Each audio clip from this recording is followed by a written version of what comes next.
Hey guys, welcome back to my channel. Joshana here to try some chapters. So these are all of the books that I currently have from the library that I have not read yet. A couple of them are from my previous haul, but then the rest are from my most recent haul. And this is heavy, so I'm setting them down. Okay, so one of these books I actually already know that I'm going to read next, and this cover is doing that thing again. It's reflecting.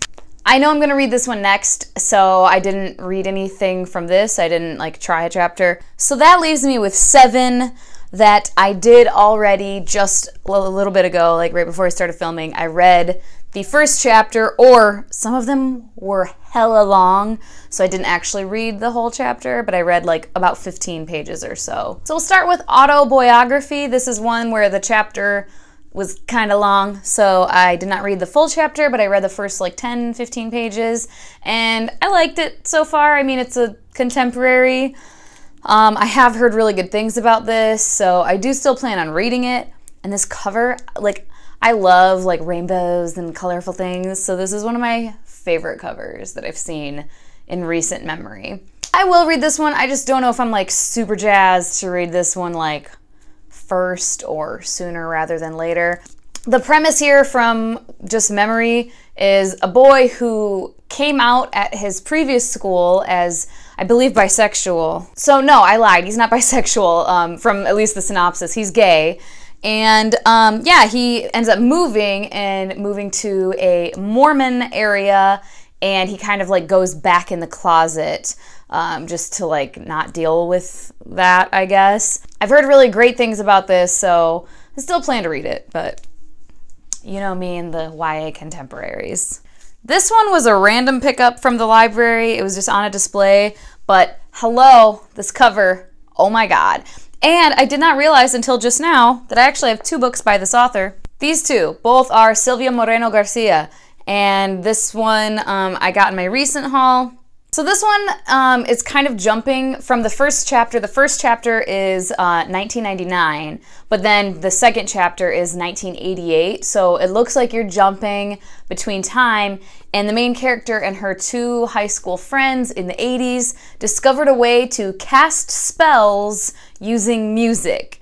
But then magic goes away, and then decades later she is returning to Mexico City, her hometown, and she's running into these old childhood friends, and there's mysteries involved, it sounds like. And she's wondering if there's magic left. But yeah, I read that first chapter, and I'm intrigued. I wasn't oh my god, blown away by anything, but I was intrigued. And then the other one by her, I recently talked about, there's people who have telekinetic powers, or magic, and there's a girl or a woman who ends up having these powers, and this man sees her and takes her under his wing. And that's all I really know about it. Even from the first bit that I read, which was the first full chapter, they're just at a ball, and these 2 characters meet, and you get a little hint of some mysterious things in the past. The writing style was just fine. Again, didn't blow me away or anything, but I mean, I'm interested. I'm not turned off. So The Library of Fates had a hella long first chapter that I did not read in its entirety, but I read 15 pages. And it starts off, I don't want to say with action, because it's not action, but things are happening in the plot already. Our main character is royalty, and there's an emperor. The emperor is coming, and to keep the visit friendly, this main character, the princess, offers herself as his bride, sacrificing everything and whatever. She ends up being a fugitive, and she's on the run except for an oracle that was kept as a slave by the emperor, and blah, blah, blah, blah, blah, whatever. Adventures ensue. And right off the bat, she is getting ready for this emperor to come to visit her kingdom or her city, I don't know, her palace, whatever. So that's cool. Hopefully that pacing will keep up through the whole thing. Between the Blade and the Heart, this is the one that is Valkyrie women, and our main character is a Valkyrie, so her job is to slay immortals, immortal beings like vampires and werewolves and goblins that are deemed oh, they need to die now by the gods like Odin and so on, and the Valkyries kill them. But yeah, this one is another one where the very first chapter, action is happening right off the bat. She is taking care of her Valkyrie duties right in the very first scene, and it was pretty cool. I liked it. She seems like a badass, and I appreciate that. I mean, she's a Valkyrie, so she kind of needs to be a badass. The word for world is forest by Ursula K. Le Guin. I'm very interested to read this. It's very short. Hella long. First chapter. Holy crap. I feel like the chapters are probably just... Yeah, I mean, look at this. Chapter 4 is on page 89, like halfway through the book. But it starts off with seemingly a not-so-great character. This guy seems like the worst. And it's really interesting. It's sci-fi. And the premise in the synopsis is the inhabitants of a peaceful world are conquered by bloodthirsty humans, and their existence is irrevocably altered. They're forced into servitude. And it sounds like the first character that we're hearing from is one of the conquerors, it sounds like. I don't know. And then we have The Iron King by Julie Kagawa. This is book 1 of the Iron Fae series, right? Yeah.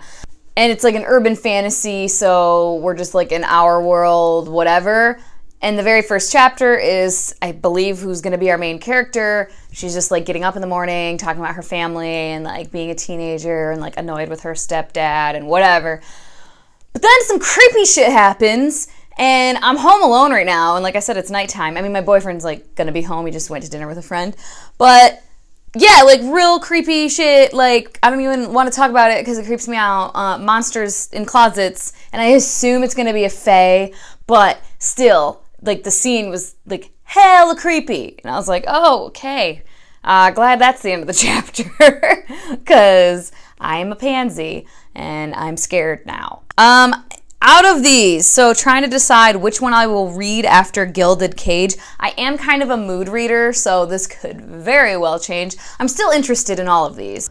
Who knows if I'll DNF any? I am an avid DNFer.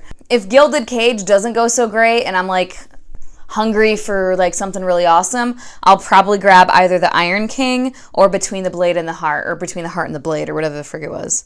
Because those both intrigued me a little bit more than the other ones. Probably Between the Blade and the Heart, because I was just like, hell yeah, badass bitch. All right, that is all. If you guys have any opinions on any of these books, if you've read them already and you're like, holy hell, no, read this one before the other ones, just let me know in the comments down below. So thank you so much again for your time, guys, and I will talk to you later. Bye-bye.